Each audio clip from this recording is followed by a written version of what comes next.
been talking as Rawan's release approaches about how India needs its own superheroes. But looking back at our childhood, I mean, we're roughly the same generation.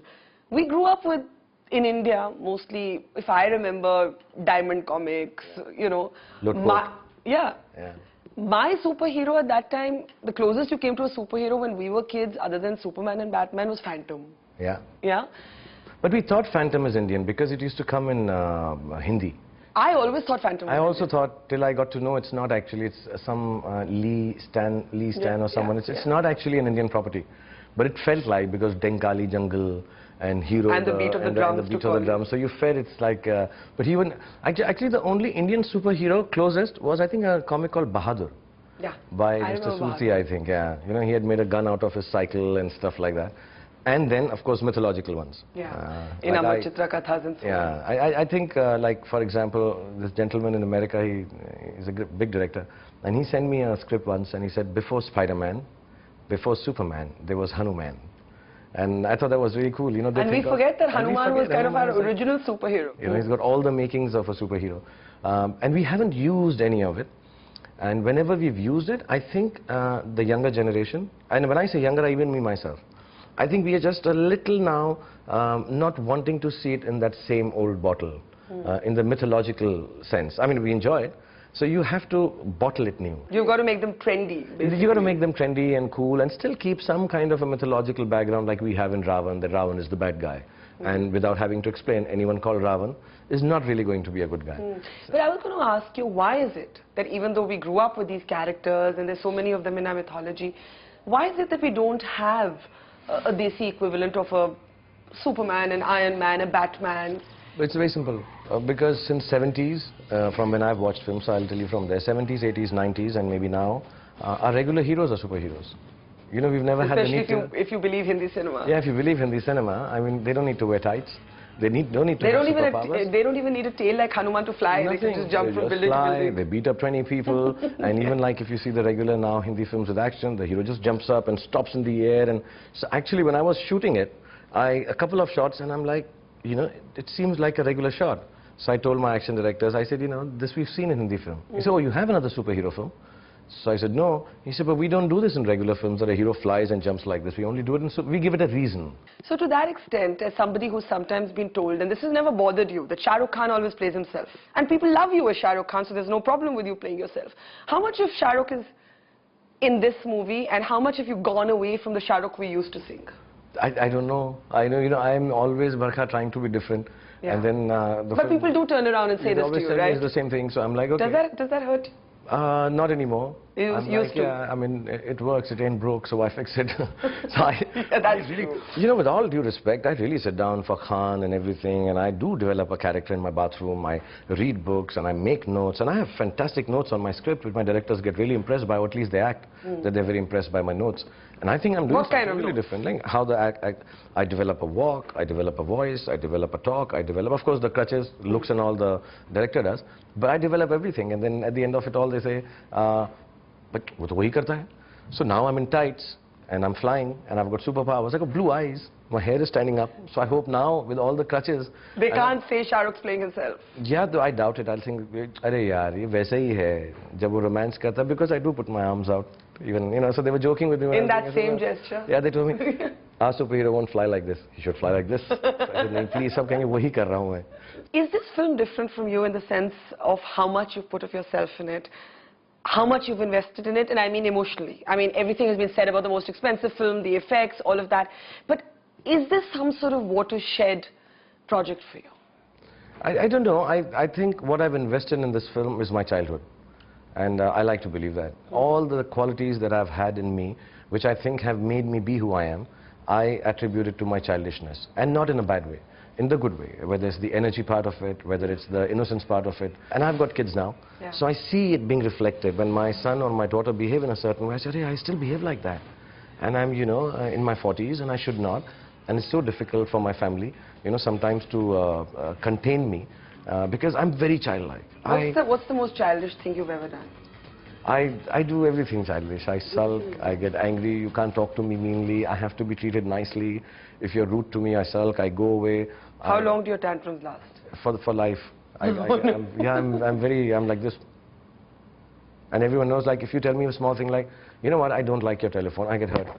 So I'm oversensitive. Is that true, that you can't be given even what's called positive criticism? You can give it to me, but you have to put it in, like, you know, kid's glove. You have to be really kind to me. You have to sugarcoat it and be nice. Because I get like all, no.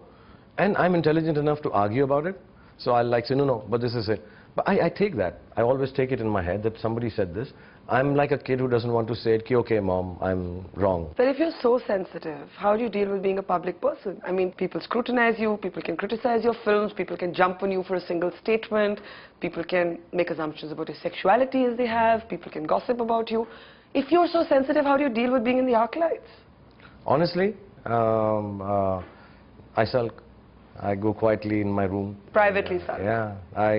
That's the side of me which is, I don't say it to anyone. I'll just go quietly and sit down. I just start watching news and I just sit down. I do nothing. I get very disturbed. I don't say it ever. I give you instances. The other day, like, I was late for a news conference. And, you know, people just said that they won't ask me a question. And I'm like, I've known you for 20 years. And one of the ladies from your channel, I said, you know, your time got up, but I'm giving you 20 minutes more. And I do that for everyone, because everyone wants to consume a part of me, in a good sense. I'm not saying I dislike it. That's what I'm made for. But sometimes when people are consuming a lot of me, I run out of time. You know, I can't change the time, so I'm late, and I'm really sorry. I would never disrespect you. Yeah. Plus, everybody knows you're late. Yeah, but don't they just come according to No, I tell Shahrukh also, I say also, like even my shootings, I say I'll start at 11 o'clock, and I don't make anyone wait ever that way. Yeah. But it got little whatever, and I understand that, I respect that, and I'm apologetic about it. But now forgive me and go on with it. I mean, you know, I forgive you for things that happen.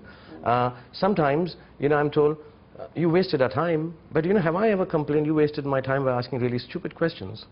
I've never said that. What's the stupidest question you've ever been asked? Say it. No names, but say the question. Where you've gone like, what the hell are you talking about? I don't know. One of the ones which I find very stupid is, which was asked to me about 10 years back, and has been being asked, when are you retiring? But why should I retire? I mean, what have I done to retire just now? You don't like me? Are you gay? One old lady asked me, one very senior reporter. And then I joked with her, and she didn't like it. What did you say? No, I shouldn't say it. Say it, say it. Come on. You said it to the old lady, you can say it to us. Say it. She was 65, okay. Yeah, so you can say to a 65-year-old, you can tell us. So spend an evening with me. Good answer. Kabhi mere saath ek raat guzar. Then how did she respond? She got very offended. She said, how can you talk to me like this? I said, but you asked me something. How can you ask me something like this? So you be ready? I mean, okay, I'm really sorry. I'm not. She was very old, so I had to keep quiet, otherwise I would have stuck to my gun. That's why I have a sense of humor. Otherwise, I can never deal with everything that is asked to me. Because, you know, if I start to be, okay, ask me relevant questions, I think I'll just be like this then, in an interview. But not everybody gets your sense of humor, right? Nobody gets it. I think I have to curb it. I've been told now by family and friends, please don't open your mouth before the release of the film. Any release of your film, shut up. So I said, but I have to promote my film. Yeah, just talk about the film. Otherwise, don't say another word. Don't joke about so-and-so. Don't joke about the political scenario. Don't joke about anti-corruption. Don't joke about anything. Just keep quiet and answer as you should. So I keep lying. Because I want to joke about it. Do your jokes get misunderstood? All the time. Like, give us an example. The other day I was just going out, I was watching TV, and one of the channels was trying to say how ill-spoken and ill-mannered I am. And, like they actually called you that? Yeah, उनके कुछ some word they were using कि मैं कैसे ज़बान फिसल जाती है उनकी. And it's a joke. Somebody told me कि गीता पे हाथ रख के कसम खाओ कि तुम सच कहोगे. So I said मैं मीता पे भी रख लूँगा, रीता पे भी रख लूँगा, गीता पे भी रख लूँगा. More the merrier. And they took offense to that how can I talk like this? Even this, you know, somebody asked me when I was doing television, KBC or Panchvi Pass, and they said, now you're doing television, so what do you say that, what is your job profile now? So I said, now I will entertain you in your bedrooms also. And I said it with a smile. And then they all You're just naughty. I'm just being naughty. I mean, and you know, I'm over 40, I have 2 kids, I have a wife, I have a family, I'm a decent guy. And you know, and then everyone laughs. and everyone has had a good time, everybody's had a good chat with me, but then suddenly it gets all played like that, and I'm like, oh, and then I'm very embarrassed now, because now my kids are there, and when it's played out like that, I'm like, oh, I shouldn't have said this. As if it stops you the next time. It's compulsive, it's a party thing, it just right? comes out, yeah. It's like, but then now I've been told, do it at a party, and don't do it on television. You spoke about being super sensitive. What's the most hurtful thing you've heard said about you that you've actually really taken to heart?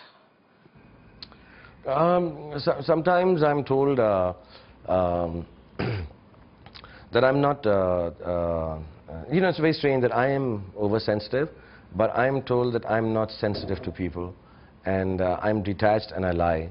And you lie? Yeah, and I lie, that, you know. About what? About, like, I say, I like you, and... but you actually hate me. Yeah, but I don't like you. And I hear it from many quarters, and it's not true.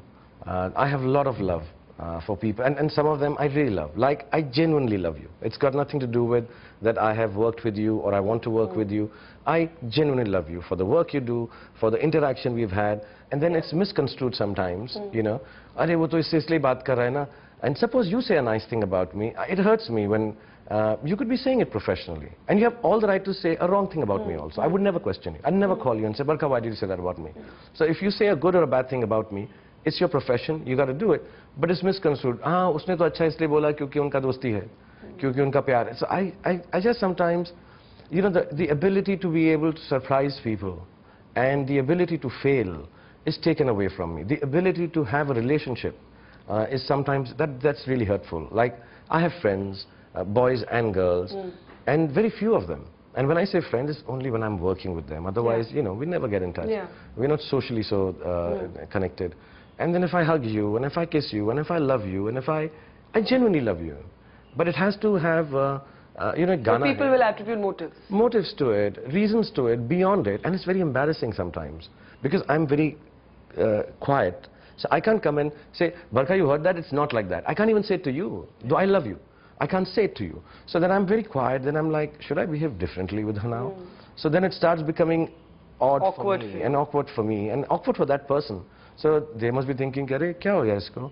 Has that piece of news or that misconception? So I get very odd, and it just keeps on making me more and more lonely. Are you solitary or lonely?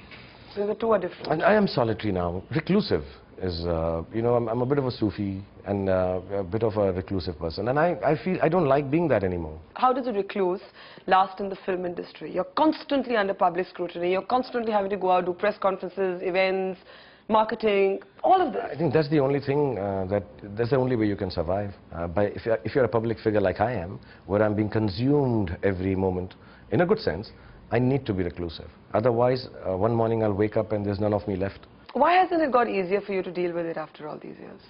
People get a thick skin. I don't have a thick skin. I'm so upfront and honest about things. I open my heart and talk. You know, I don't hide things. If you ask me something which I don't want to answer, I'll say it to you. I say, Barka, please don't. I'm embarrassed answering this. But if you ask me something, I'll be honest. You know, and that's what is a great positive thing also, is when my work is coming out, I notice the audience also taking it personally.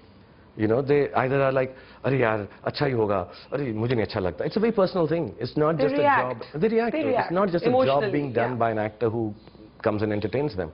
So it's a nice place to be in, but it's a very strangely sad place also to be in at times. Why is that? Because I just don't know. I mean, I have only my daughter and son to sit down and chat with. Now they're also growing older. So they're also like, Papa, can we talk to you later? Are you clingy dad? No, not at all, yeah. But I hug them hard. Yeah, when I see them, I hug them hard. I hug everyone I love very hard. And, but it's making me wanting to work more, to fill in the gaps. The gaps that you feel. Yeah, so I keep doing it, and people think I philosophize about it too much, and I'm so lucky. Shahrukh Khan, I'm the great Indian dream. But I really tell you honestly, there are times when you feel like, what is there that makes me not feel absolutely satisfied with what I have? Would you say you're at peace? I'm at peace. I'm at peace with my personal life. I'm really at peace with it. That's the only peaceful part of me.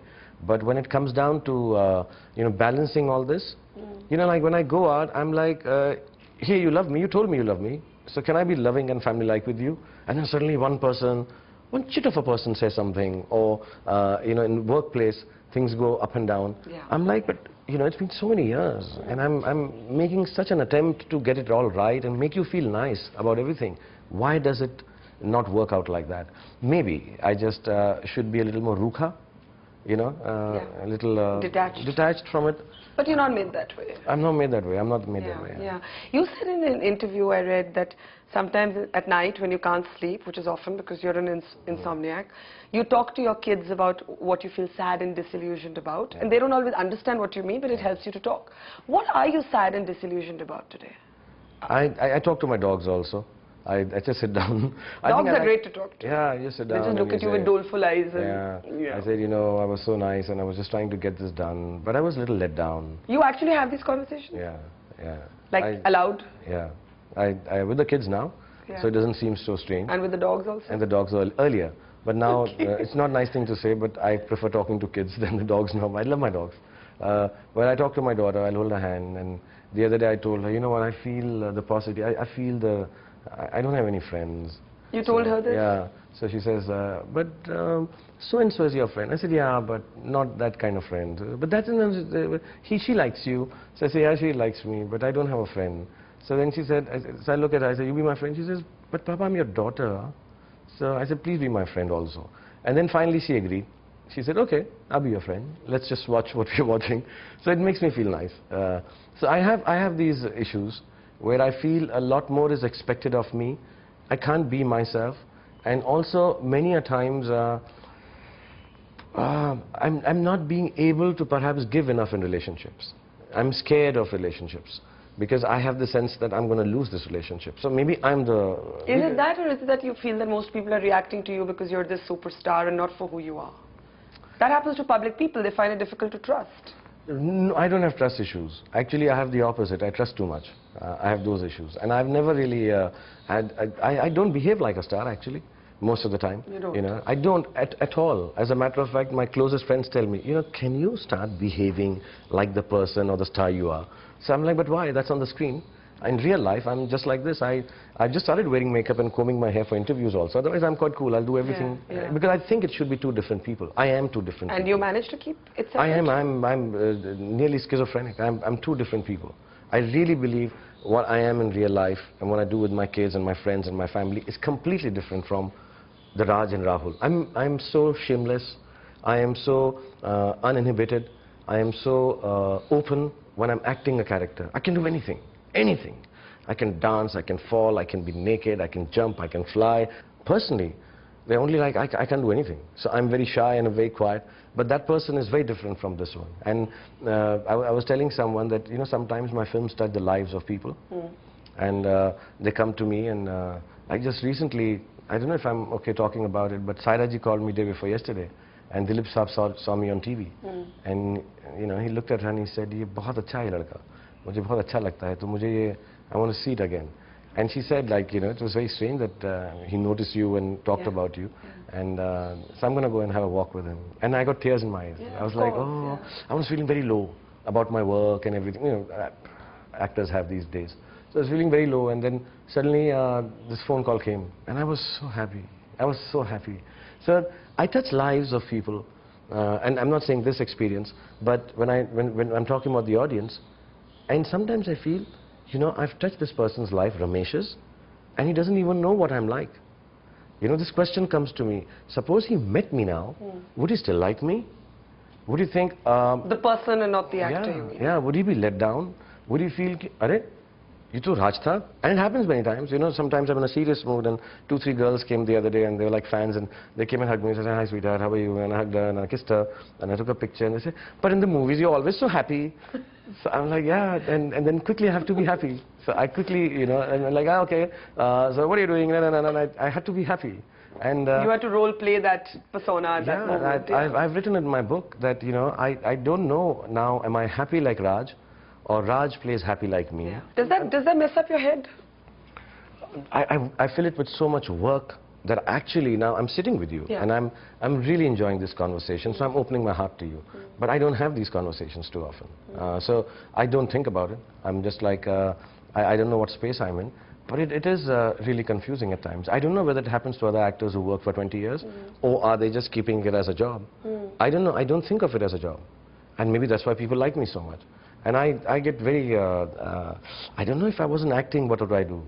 What would you do?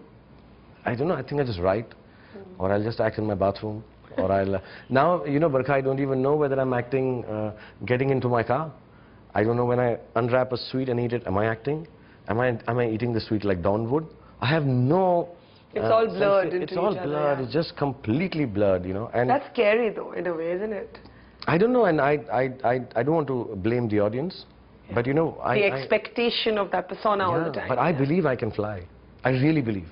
I really believe many times I'm standing on the edge of a building that I jump and fly because people believe I can. Yeah. And, you know, whether the wire is there or not, it's very difficult flying as Jeevan, but I believe I'll jump and I'll fly. And, you know, in your 40s, this is wrong. If you're 4 years old, it's all right to think like that. But when you're 40, I think it's a little scary thought. But do you really feel you have no friends? And you know, I have my school friends who I meet, who I really enjoy with. I have some friends. I have Karan is there, and Adi is there, and Aziz, Juhi, Priyanka, Ritesh, Farhan. I mean, these are very close to me. I feel happy in their happiness. So I assume that's friendship. But I'm not very open with them. I can't talk my pains with them. You know how sometimes, you know, some people will turn around and say, you know, I need to talk to a friend. I don't know who to talk to, so I go to Suhana and Aryan. Whenever I have this, I need to talk to a friend. So either it's the dogs or the children. How anxious have you been about this movie? In the sense, not just in the normal way that everybody wants their movies to do well and you worry in the normal way, but is there a sense, as I was asking you earlier, that somehow, my God, if this movie doesn't do well, I'm going to take it worse than with other movies? Because you seem to be utterly focused and devoted for a long time now to just this one project. It's obviously consumed you in some way. Yeah, actually, two things have happened, Barkha. One, truthfully, I would not be so focused if my producer was okay. Bobby Chawla, who produces our films, and Kareem. Both of them are indisposed, to say the least. And so a lot of that work has come on me. I can't bring in an outside person. So those are things I've never done in producing a film. Making these calls, and I've never done any of this. Also, I have got this strange sense of responsibility with this film. It's not about the monies, it's not about the hitness. All that are anxieties of every movie star, which come and go every Friday. But what I'm bothered about is that it's I worked 20 years, and I wanted to somehow give back to films.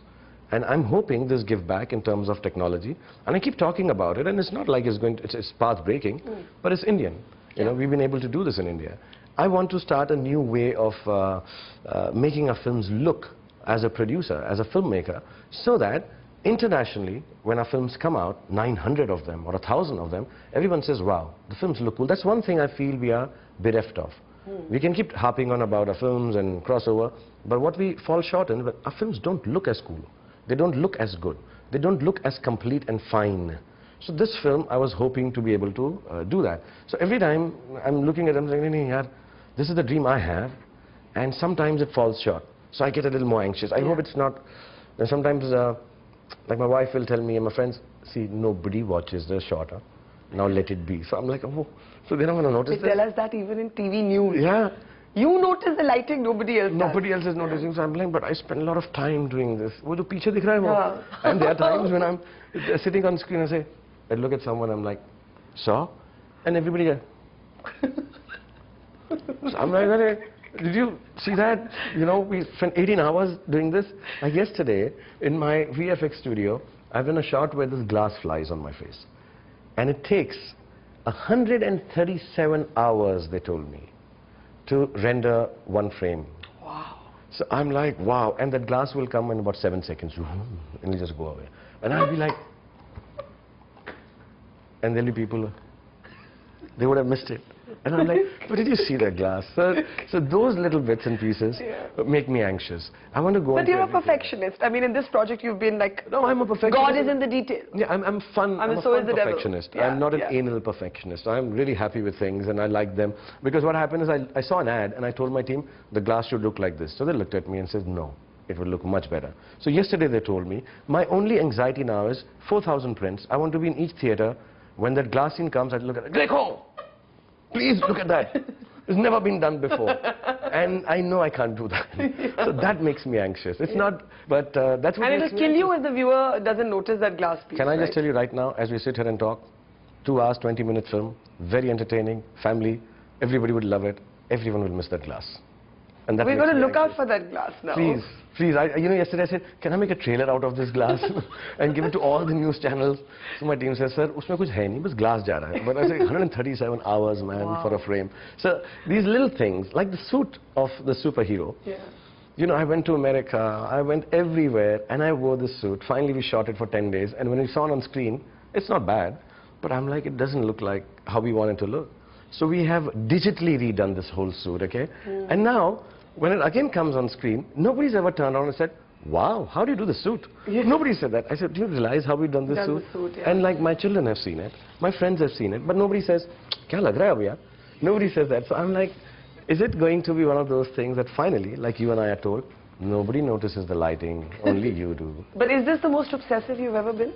No, I'm obsessive about all my films. Yeah? Yeah, I've just had to work a lot more because there's a lot more to, let's just say, too much of my childishness and childhood is invested in this film. And I cherish that, you know. I've never had a childhood. Parents died early, Yeah. and I'm not disturbed about it anymore. Who was your favorite superhero, or it doesn't have to be a superhero. I mean, who shaped your imagination as a kid? Batman. Batman. Bruce Wayne. I mean, you know, he's a playboy. Yeah. He has this really cool thing is happening. He's got girlfriends. He drinks at parties. He's really, he's handsome. He's got a cool car also. He's a cool car, cool cape, cool belt. I mean, he's really the coolest, and he's a little dark.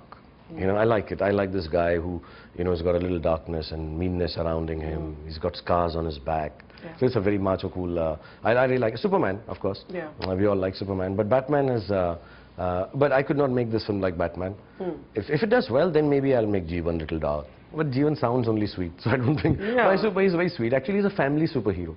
He's not even like a superhero. He's like a family superhero. But you would have you would have maybe wanted to make a slightly complex Oh yeah, superhero. yeah. When we started, it was very complex. Yeah. It had issues about a man-machine in the virtual world to real world, and the issues that it faces. Then it just came down to that, you know, he's helping Kareena Gondwata, and he's making her dry the clothes on his warm body. So I made it very sweet. He's a pankha at times. So I made it sweet, but I hope somewhere, every time I make a film, I always want somewhere there is the little essence of what I thought it should be. And the essence of this film is, and I like to say it in Hindi, is, have you ever wondered why we burn the effigy of Ravan every year? Because we don't believe we ever eradicated evil. So we're actually convincing ourselves, or maro, or jalado, or kaat do. But every time on Dussehra, we keep doing it because we're not convinced. And that is the essence. And for children, the appeal of bad is fantastic. It's really nice. मैं दिलवाले में कहा था, सही रास्ता मिलता है, गलत रास्ता आसान होता है. It's exactly the same. But just be careful what you wish for, because finally, Because it might come true. it might come true, and it can take away a lot of good life away from you. So you gotta be careful what you wish for. How cutthroat though is the industry around you? I mean, you get that standard press conference question, the three Khans, the competition, all those. I'm not even talking about that. I'm saying for you personally, as you mark your journey, do you worry about what lies ahead? Do you worry about all this ending one day? Do you worry about moving from hero to character actor? Do you worry about that? Does that keep you awake at night? I don't know. I have. Like, is growing older tough in the industry? No, I have an 8-pack now at 45. Don't show off. Well, No, but seriously, is it there at the back of your head? I don't mean now, but do you worry about it? Do you worry that I'm so used to this that if I had to live without it, something would change? I think when you are a big star, like I have been for some time, Yeah. you know how you get layered by protective things. I think we get so self-obsessed, and we believe so much in the infallibility of a stardom that this thought never crosses you. Really? Never? Yeah, it never crosses you. I think this is the system of God or superstardom, that somehow I'm untouched by any fear that my stardom will go away. And I know, as I speak with you, that it is the most impractical thought a man can have. But I think that's how you're ensconced, and that's how you're protected. That I feel I'm infallible. Like I said, I believe I can fly. And I could believe I could fly when I was 25, at 40, 45, I think I can fly when I'm 75. And then, with all due respect, I'm not comparing when I look at Rajni sir, when I look at Amit ji. Both of whom have, you know... Yeah, and they're flying. I believe they can fly, and I believe they can keep on flying. I believe they will never stop flying. So and they're both part of your film. Yeah, and so that's really cool. The second part is, I have no issues as an actor you know, when I look back sometimes, what all I've achieved. I'm perhaps making one of the biggest looking films in India. I come from Gautam Nagar. You know, day before yesterday, I met Amit ji, and he says, "Sir ji, idhar aaiye, bahut din baad mil rahe hain." You know, Rajni sir speaks with me and says, "You know, you are looking tired. Rest a little." And Saira ji calls me up and says, "Dilip Saab saw me on TV, and I'm making this film." I was driving down Danda, and I'm like, God, what all have I done? You know, I used to press feet of my mom at night and watch VCR and watching all these heroes. I never thought, I mean, forget meeting them, I never thought I'll see them. And here I am, I'm making films with them. So that also makes you feel, oh, I've achieved enough, so take everything away. It's all right. That the journey is enough, to have the come journey this is far enough, and now you can take it away. But in reality, I think I don't know, I don't want to speak for any other star, but I truly believe that a movie star believes he's infallible. There's nothing can go wrong with him. But being a movie star wasn't enough for you. You went into other things. You went into cricket. Yeah. Yeah, it wasn't always a smooth ride on the field and off it. Yeah, it's just been very rough. Yeah, last 2-3 years have been very rough actually. Yeah. You know, and again it was just a thing like, hey, I like sports, so let me do it. Now it's settled down. Now my team is doing well, and I'm happy, and everything is kind of okay. And you're not missing Ganguly. And I'm not missing anyone. Okay. But you've had some rough moments, not just with the performance of KKR, but with all kinds of things. Do you regret having got into it? No, I don't regret anything that I've done, ever. But yeah, I have, one of the few times that I've really cried alone is when my team was in South Africa. You know, losing 9 matches, and people saying that I'm the one who's done X, and then there was a gentleman writing on the internet, and... The great blogger. Yeah, and I saw him on television one day. I want to find him and fix him. And you will? No, now you're a superhero, so you better watch out. I'm going to fly and catch him. But I saw him, and then I forgave it. I'm like, you know, kya bolu main. But I just, yeah, it was really...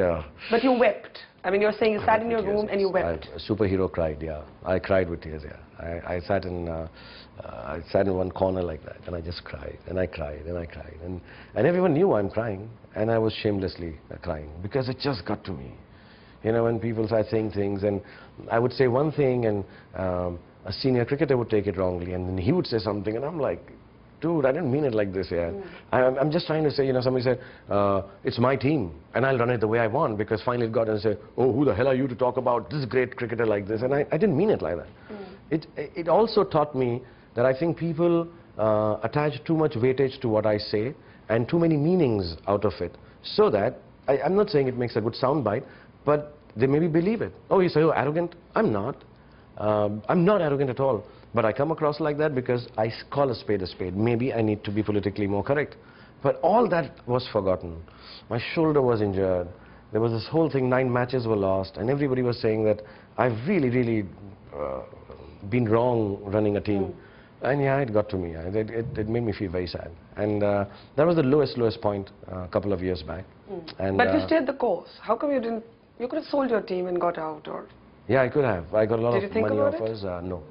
No, that's one thing I never do. I mean, the more I'm beaten down, the more I'm told I'm not good enough, the more I'm said he's over and done with, the more I succeed. I have a very simple logic. If you want me to be unsuccessful, just praise me and say I'm the best. As soon as you start telling me I'm not good enough, I'm not letting go of this. I'm very clear on that. And I don't say this with any misplaced self-confidence. I say this with a strange belief. And I read somewhere, and I wrote it on the Twitter, that, you know, many a times in a day I have to remove knowledge to make space for my belief. And knowledge can say, how long can you go on? Knowledge can say, but, you know, everything comes to an end. Knowledge can say, it wasn't a good decision. But belief is something, I'm a big believer. I'm a big believer. I can sit here and believe something will happen. It never changes for me. I believe I'm one with God. And I'm not saying it because I've become a big star. I became a star because I always believed like that. So you can't, I mean, if you this is a secret I'm telling everyone, if you don't want me to be successful, You Just don't say, praise you and don't flatter praise you. me and flatter me and all, and I'll fail completely. But if you put me down and you say you're doing this wrong, and this again is my childishness, you tell me this is wrong, I'll do it. I'm ziddi, dheet, maybe a little battamiz, and I'm completely childlike. You can't take away my success. It's like trying to take candy from a kid. You can't, because I'm like, no, you tell me I'm bad, I will whatever you call, rub my heels, I will fight, I'm gonna get it done. So and it's worked for you. In cricket it's worked for you, right? And in life it's worked for you. It's worked for me in life. I mean, I just don't give up. I don't give up, because what is, you know, when you just look back and you say where I came from, like I was telling you, if all this can happen, anything can happen. Can you look ahead to a life after movie? Not yet, right? I think I have... What's left to do? What are the things I want to left direct. Yeah. I want to make action comedies. And you want to be a cricketer? I want to be a cricketer. I want to play football also. My son, I want him to be a footballer. Then I still beat him when he's playing football.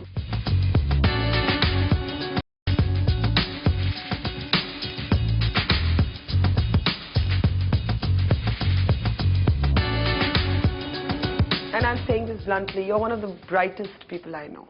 Yet I feel that you tend to underplay that in your public persona. You shy away from often expressing your opinion. If you express your opinion, you often express it as a joke. And your stated position is, don't put the pressure of, you know, social responsibility, political positioning onto actors. We're here to entertain you. It's a very different trend from, let's say, Hollywood. Or you'll have a Clooney taking a position on, you know, Sudan. I'm just giving you an example. And you're beginning to see a little bit of that with some of the younger actors who feel the need to sort of stand up and take a position. Has there been a conscious decision in your life to be self-deprecating? Because you know, you read a lot, you're very bright, you make very witty jokes, okay, but you underplay. You're going to tell me a joke in this No, can I do one more? I hope I don't get in trouble. Okay. I'm self-deprecating and I underplay my smartness so the others can look smarter. Why? Why? Just my social service. This is my... That's your contribution to society? That's my contribution to society. But do you really feel that art is just art? No. No. I just feel, I'll be very honest. Yeah. I know most of the people who work in this field, and I sometimes feel when it becomes an agenda कि हम 9 बजे से 11 बजे तक मैं manicure कराऊंगा, 11:30 बजे जो है मैं उसके बाद जाके मीटिंग करूंगा, 3 बजे जो है मुझे शूटिंग पे जाना है, 9 से 11 बजे तक ये कुछ ना सोशली रेलेवेंट कॉज कर लेते हैं, और 11:30 से 1 बजे I find it the worst kind of thing that you can do in your life. If you It's fake. You feel it's fake. It's not fake, it's a job. Even if it's not of course it's fake for a lot of things, but I said, but what are we doing for the social causes? There's nothing in this for the social cause. Yeah. Ma'am, you know what we're going to do? We're going to add, you know, how do you say, listen, let's do this, the girl child. Good. I like girl child. Or, you know what, let's do this for education. Put in, twice a month, I should be talking about education of the downtrodden, right? You don't do it like that. You got to feel for it. And when you feel for it, you don't want to photograph. When you feel for it, you don't need to talk about it. But if you tell me today, I trust you. If you tell me, Shahrukh, you come with me for a show to the army barracks, have fun, do the silliest thing. But somehow, it gives them happiness, plus somehow, it uplifts the morale of the army, which gets nothing. I said, of course I do it. And I don't think it's social work. I don't think it's my socially relevant... You're being yourself, actually. And I trust you, because you are believable, that you're doing this for a reason. I do it for you. So if somebody tells me honestly, see, I keep telling everyone, the only thing I really want to do is make public utilities for women all around the country. That's my life's dream. But I think it's... It's my life's dream. I want to do it with my money. I don't want to ask anyone. Please do it. I mean, only want to, all over the villages. It says so much that there isn't a public loo for women. I just want to do that. Since childhood I wanted to do it. But then I'm like, should I start it as a movement? Should I ask someone? I love women. I'm very clear on that. I think I have to do something for women because I've worked with them, I've been brought up by them, I've been loved by them.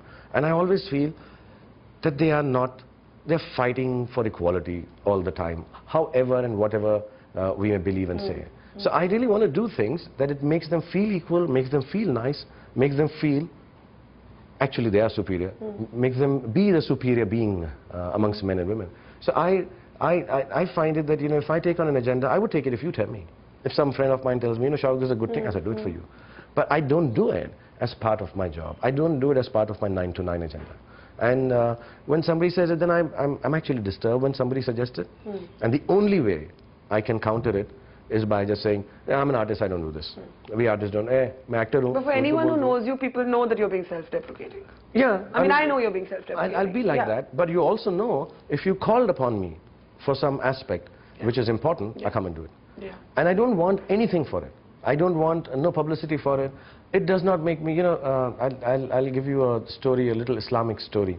I may be wrong, so I hope I don't get into trouble. But, okay, I'll just name. She said one of the prophets was, Allah had said, drinking is not good. So one of the prophets went into this bar, cavern somewhere, and started breaking. There were 100 casks of whatever, liquor. So he was breaking it, breaking it, and then 99 he broke and he stopped. And this story my father told me. And then everyone asked, "Isko kyun nahi toda aapne?" He said, all of them while I was doing it, I was thinking I was doing Allah's work. It was a work that was meant to be. That's what He's made us for. On 99th, I felt, "Arey main kitna acha kaam kar raha hu." As soon as it became my work, I stopped it. As soon as it became for me, I don't think that's what God wanted. Yeah, so I don't want to do it. So He left that one jar or whatever bottle. So I believe like that. As soon as it is Allah's work, I've been given so much. Obviously, this life has been given for something more than just saying, "Tujhe dekha to ye jana sanam." So when suddenly I'm sitting in a party and saying, "You know what, we got to do this for," I don't want to do this. I don't do it, darling. You want me to dance chaya chaya, I do it for you. You tell me dance to chamak chalo, I'll do it for you. But this I'm not doing it because you don't feel it. Let me end by asking you, can you look ahead to a life after movies? Can I? You look ahead to a life after movies? Not yet, right? I think I have... What's left to do? What are the things I want to left direct. Yeah. I want to make action comedies. And you want to be a cricketer? I want to be a cricketer. I want to play football also. My son, I want him to be a footballer. Then I still beat him when he's playing football. Yeah. I also feel, like you asked, I have this new age, the age I'm in, I've started thinking different. Every 10 years, Barka, I start thinking differently as an actor. You know, so I know phases. You know, I was like this when I was doing Bazigar, Har kar jeetne wale ko Bazigar kehte hain. I love you, Kiran. And then suddenly it became, Zindagi mein do raaste milenge. Ek sahi, ek galat. Then it became 70 minute hain tumhare paas. And then suddenly it's become tan tan tan tudum tudum tan tan tan tudum. I've become more childlike as I have. Regression ho raha hai. हाँ, regression हो रहा है और मैं mature भी हो रहा हूँ. So I think that quality I want to bring in love stories. I want to bring the space of my head where there's this childlike innocence in love and this maturity of understanding. You know, I've become not mellow. A lot of people think, Shahrukh, mellow ho gaya. No, I've not mellowed. I'm still as gritty and nonsensical as I was, but I have understood things. You're changing. I mean, I'm changing. I think I'm changing. I don't know for better or it doesn't have to be better or better or worse. I'm just changing. Yeah. And I think I can bring in a new, whether you like me as a lover boy or you like me as this bad Don, 11 mulkon ki police dhoond rahi hai. I think, or Devdas, as an alcoholic, kill me kind of lover, I think I can play it all in a different way now. I can do the same, stories are the same, but I think I have this newness around me, which I have a little more givingness and gentleness about my acting, which I want to now do. And it could be the same comedy that I've done 5 years ago. Yeah. But you do it differently. I do it differently. So I think I have another 10, 15, 20 years of this new, mature and childish quality that has got mixed as an actor. So I want to do that. Then I want to direct a film. And I want to write. I want to write screenplays which are different. I want to make edgy different films. I want to write them. And I want to make a studio. I want to make a stadium. I want to make a lot of filmmakers. I want a lot of young boys and girls to come within my fold and learn this 20-year thing and become filmmakers. So there's a long... and you wrote on Twitter that you have more energy than anybody you know. I said I'm a wiry, thin, brown, little kid with the energy of a nuclear fission. So but it's true. Like it's true. I'm like that. And you're having dinner at 6 in the morning? And I had dinner at 6 in the morning, yeah. Just imagine. I came back from work and I said, Khana khana. So, I said, sir, make a breakfast de do. So my cook said, sir, dinner hai ye. Breakfast abhi hua nahi hai. And dinner is usually what time? 4? Dinner nowadays is, 3, 4. I work out at 1:32 and then I get back into dinner. And you still get to get an 8-pack. I get an 8-pack, see. See, you are a superhero. See, I'm telling you, I told you I can fly with my 8-pack. Pleasure talking to you. Thank you.